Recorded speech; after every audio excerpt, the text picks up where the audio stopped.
Bienvenue sur le podcast Samantha tombe le masque. Ici on parle d'éveil spirituel, de guérison, de vérité, de ceux qui brûlent, de ceux qui libèrent, de ceux qui ne se voient pas, mais surtout de ceux qui nous guident.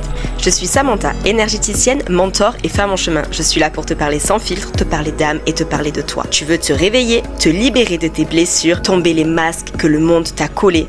Alors tu es au bon endroit. Respire, tu n'as plus rien à prouver et surtout, tu as tout à ressentir. Bienvenue sur ce nouvel épisode de mon podcast. Aujourd'hui, j'ai envie de te parler de mon parcours. Comment j'ai fait pour changer complètement de branche professionnelle. Comment j'ai fait pour oser tout quitter pour recommencer à zéro. Alors déjà, j'ai envie de te parler de mon premier métier. Ce métier de cœur que j'ai exercé pendant des années et je pense que j'exercerai encore parce que ça m'anime encore. C'est la coiffure. J'ai commencé la coiffure dès la sortie du collège, j'ai jamais redoublé de classe et j'ai vraiment enchaîné en fait. Pour moi la coiffure c'était une évidence, c'est ce que je voulais faire depuis toute petite. J'ai toujours dit je veux être coiffeuse ou maîtresse et il s'est avéré que j'ai fait les deux dans ma vie, ce qui est plutôt drôle. La coiffure ça m'a toujours fait vibrer, ça a toujours été quelque chose qui m'animait. Le contact avec la clientèle, le contact humain, profond, la transformation, cette impression de changer des vies et d'accompagner aussi dans certaines guérisons parce que mine de rien quand on est coiffeur on est un petit peu psy, hein, on va pas se mentir. J'ai envie de te parler donc de ce parcours parce que il a été très important dans ma vie. Je suis allée jusqu'au bac+2 en coiffure, j'ai ouvert mon salon de coiffure à 24 ans. C'était vraiment un rêve pour moi, c'était l'accomplissement de ma vie. Surtout que mes employeurs m'ont toujours dit mais t'es pas faite pour être salariée, t'es faite pour diriger, t'as vraiment cette fibre-là de la gestion d'entreprise. Donc c'était une évidence. J'ai toujours été à l'écoute de mes clientes, j'ai toujours créé du lien. Pour moi la transformation, elle se faisait à la fois à l'extérieur et à la fois à l'intérieur. Parce que les gens, au cours de leur rendez-vous, ils étaient là et ils me partageaient en fait leur vie, ils me partageaient leurs moments de tristesse, leurs moments de joie, leurs doutes, leurs questionnements. J'ai vu des enfants grandir, j'ai vu des familles se séparer, j'ai vu des personnes se mettre en couple, grandir, changer, évoluer. Et je crois que ça me plaisait tout autant cette partie-là que la partie vraiment coiffer les gens. En fait, j'aime à dire que je coiffais les gens, mais que j'entendais aussi les non-dits en fait. Je sentais que les gens parfois avaient besoin de se livrer, avaient besoin de se confier et j'étais cette oreille attentive qui les coiffait mois après mois, année après année. J'ai gardé donc mon salon de coiffure pendant 8 ans. Il y a vraiment eu cette période en plus, à l'époque où j'avais mon salon avec le Covid, on n'en entend plus trop parler aujourd'hui mais à cette époque-là, ça a été très compliqué pour les chefs d'entreprise. Vraiment, cette période-là, elle m'a fait très peur, mais en même temps, elle m'a montré ma résilience et à quel point j'étais passionnée par ce métier. Parce que donc mes clientes qui passeront peut-être par là se souviendront que je laissais les volets fermés, que les clientes elles passaient sous le volet électrique pour venir se faire coiffer en secret. C'était un peu le côté clandestin. C'était la prohibition de la coiffure pendant le confinement. Donc j'ai survécu au Covid et derrière je suis tombée enceinte. J'apprends ma grossesse. Alors pour moi ça a été une merveilleuse nouvelle qui a été très mitigée parce que très vite j'ai eu des contractions. Donc chef d'entreprise, j'ai trouvé personne pour me remplacer. J'avais des plannings réduits. Financièrement c'était plus compliqué. J'ai pris mon congé maternité et j'ai eu une césarienne. J'ai eu des grosses difficultés à me remettre de cette césarienne. Même si ma fille est le plus beau cadeau de l'univers, le plus beau cadeau que la vie puisse m'offrir, je suis tellement heureuse de l'avoir. C'est vrai que la grossesse et l'accouchement, ça n'a pas été une partie de plaisir. Donc du coup, je me retrouve à fermer le salon pour mon congé maternité et j'en profite pour faire des travaux parce que les murs de l'entreprise sont à moi. J'ai acheté les murs et du coup, j'en profite pour faire tous les travaux de rénovation, de mise aux normes handicapées. Voilà, le temps de fermeture, je l'optimise en fait. Je me dis pas c'est de l'argent perdu, c'est du temps perdu. Non, j'en profite, je fais les travaux pour pas avoir à fermer. Enfin voilà, je calcule tout dans ma tête. Je réouvre le salon. J'ai ma petite fille, c'est compliqué. Il s'avère qu'à ce moment-là, ma maman a été suspendue de son travail parce qu'elle a choisi de ne pas se faire vacciner. Nous avons tous choisi de ne pas nous faire vacciner, donc du coup, elle est infirmière. Étant infirmière, l'hôpital a choisi tout simplement de lui dire merci mais vous êtes suspendue, vous n'avez pas le droit de venir travailler. Et c'est aussi la plus belle chose qui ait pu nous arriver, même si ça a été une énorme perte financière pour elle, elle a pu s'occuper de ma fille. Moi j'ai repris le travail et c'est ma maman qui s'est occupée de ma fille les premiers temps. Et ça a créé un lien entre elles qui est exceptionnel et en fait je suis émue parce que je remercie la vie de ce concours de circonstances qui a fait que je sois tombée enceinte à ce moment-là, que j'ai accouché à ce moment-là et que ma maman ait pu s'occuper de ma fille parce que je savais que c'était quelqu'un de connu qui s'occupait d'elle dans ses premiers mois de vie. J'ai pas eu à la laisser à une parfaite inconnue les premiers temps et pour moi c'était un énorme cadeau aussi que la vie m'a fait. Il n'y a pas de hasard, il n'y a que des rendez-vous, j'ai l'habitude de dire, et là en fait il n'y avait clairement pas de hasard, et le plus beau des rendez-vous ça a été que ma fille et ma mère aient créé un lien tellement puissant, et franchement c'est le plus beau des cadeaux de me dire que elles s'aiment autant aujourd'hui et qu'elles s'aimeront toute leur vie. Donc voilà, je me retrouve à reprendre le travail et c'est compliqué parce que j'ai très peu de temps pour ma fille, je la vois pas grandir, je me dis je vais pas pouvoir continuer comme ça, c'était un crève-cœur en fait de me dire que je faisais des horaires comme ça et que vu les horaires que je faisais en fait c'était là pour le coup ma maman qui élevait ma fille, mais par la suite ça allait être en fait une nounou qui allait élever ma fille parce que ma mère n'allait pas être suspendue toute sa vie, et encore heureux elle a repris le travail, mais ça a été très compliqué pour moi et je me suis retrouvée en fait, encore une fois j'ai envie d'utiliser le mot hasard, mais je me suis retrouvée prise en plein milieu d'une spirale d'alignement de planètes pour moi, où je tombe sur un mail qui m'est envoyé au mois d'août et qui me dit voilà, Montpellier recherche une enseignante, est-ce que vous êtes intéressé par le poste? Je me dis je réponds même pas, mois d'août, clairement pour septembre, poste d'enseignante, j'aurai jamais le temps de me préparer, j'ai le salon, j'ai ma fille attaquait la nounou en plus en septembre, donc c'était un nouveau rythme à prendre, c'était des nouvelles habitudes et tout, donc clairement, je me suis dit non, c'est mort. Et au mois d'octobre, je reçois un message. Le poste est toujours disponible, est-ce que vous voulez pas Et en fait, là, je me suis dit ok, vas-y, coup de tête, 20h30, je réponds. C'était un lundi soir. Je fais un CV mais à l'arrache, je fais un truc à la va-vite. Je mets même pas toutes mes expériences professionnelles, je mets juste le fait que j'ai été chef d'entreprise. Je mets mon dernier diplôme le plus élevé. Enfin, franchement, je fais un CV de 2 lignes quoi.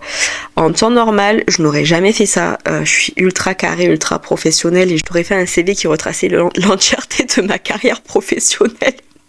Je pense avec l'obtention de tous mes diplômes. Et là en fait je me suis dit mais voilà, tu vas au principal, je suis chef d'entreprise aujourd'hui, j'ai un bac+2 et tu vois. Le lendemain matin je reçois un appel téléphonique qui me dit est-ce que vous pouvez venir demain, donc mercredi, nous rencontrer à l'école pour qu'on échange et tout ça. Et moi je me dis en fait tu y vas, mais tu y vas totalement en mode entretien d'embauche. Tu vas te présenter, tu vas te vendre, tu vas voir le truc, mais en fait mais j'ai fait ça mais tellement sur un coup de tête. Et là je débarque, visite de l'école, on discute un peu et elle me dit voilà vous commencez lundi. Et là je me dis comment ça je commence lundi? Et elle me dit oui vous débutez lundi, vous avez les classes de BP. Et je lui dis mais en fait je commence lundi, c'est bien beau, mais par contre moi j'ai une entreprise à faire tourner, donc voilà, il faut que je vois. La directrice décide de me faire un entretien et au cours de cet entretien elle me propose un CDI. Je me dis ok, donc là en fait tu fais ça à la base pour te réduire tes heures, pour passer plus de temps avec ta fille, parce que je suis maman solo, je te le rappelle. Et en fait, je me retrouve à avoir un CDI dans l'enseignement, à avoir mon entreprise à gérer, et ma petite fille qui a même pas 1 an encore à l'époque. Et donc je me retrouve là à leur dire ok, j'accepte le CDI à une seule condition, c'est que j'arrive à vendre mon entreprise. Parce que pour moi, si je ne vendais pas mon salon, je ne pouvais pas cumuler autant d'heures. C'était pas possible. Je mets mon entreprise à la vente suite à cet entretien. Et là, je vois ma comptable qui me dit on est dans une période de critique, on sort du Covid, les entreprises ont du mal à se vendre, il y a une grosse baisse de chiffre d'affaires dans le secteur de la coiffure, ça va être très compliqué, voilà, je te l'estime à temps. Et moi, en fait, je me dis période compliquée, les gens vont me le négocier, ça va être difficile de le vendre, ben je le mets plus cher. Parce que je me dis, si je le mets plus cher, potentiellement, il va être négocié et je vais pouvoir quand même en tirer un prix confortable pour moi. Et là, déjà en 2 jours, je reçois plein de coups de téléphone. Et là, parmi le lot de ces personnes intéressées, il y a une femme avec qui ça match. Je sens sa vibe, je sens ses énergies, je sens que la personne, en fait, je sens que ça match, en fait. Pas que les autres, ça matchait pas, mais elle, en fait, je vais trop contextualiser la chose. Je vendais mon bébé. Je vendais le fonds de commerce de mon bébé. C'est-à-dire que c'est des clientes que j'adorais. C'est des clients parce que je faisais homme, femme, enfant. C'est des clients que j'adorais. C'était un petit village que j'appréciais beaucoup. Et concrètement, je voulais laisser mon entreprise dans les mains de quelqu'un qui allait en prendre soin. Surtout que je te le rappelle, je suis propriétaire des murs, que la personne elle va me verser un loyer et que je vais quand même avoir un contact avec cette personne par la suite. Donc je voulais vraiment que ce soit quelqu'un avec qui il y a une affinité, avec qui je sente que le feeling il passe bien. Et donc cette personne m'appelle en me disant voilà, je suis passée devant votre salon mais vous étiez fermé, je l'ai vu de l'extérieur, il me plaît beaucoup, j'ai vraiment envie de venir le visiter et de vous faire une offre. Et sauf que moi entre temps j'avais eu 2 personnes au téléphone. Et là, la personne, je me dis, ok, elle s'est déplacée, elle a pris la peine de se déplacer, elle prend la peine de m'appeler, ok, elle vient le visiter. On discute, on habite le même village, enfin, je me dis des chronicités de fou. Et je me dis, ok, le feeling passe, elle est dans la même vibes que moi, elle habite le même village que moi, il s'avère qu'on a des connaissances en commun. Je me dis, ok, je pense que mon bébé, il sera entre de bonnes mains. Et là, elle me dit, je vous l'achète, elle me le négocie même pas. Et je me dis, ok, en fait, c'est que là, les planètes, elles sont vraiment, concrètement, en train de s'aligner pour que tu vendes ce salon, que tu tournes cette page et que tu partes dans l'enseignement. Et là, pour moi, dans ma tête, on n'est pas encore dans la partie énergétique. Pour moi, oui, je tirais les cartes au salon, oui, j'avais des oracles et je tirais déjà les cartes, le tarot, je me servais du pendule,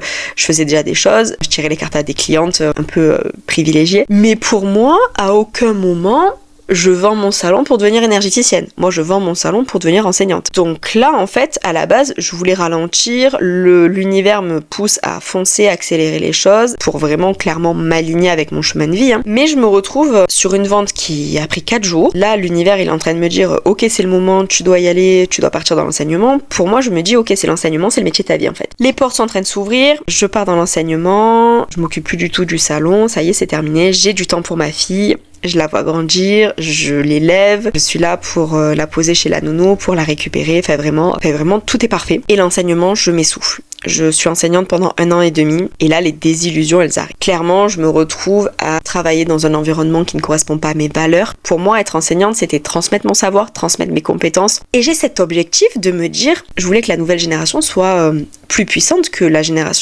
génération de coiffeurs.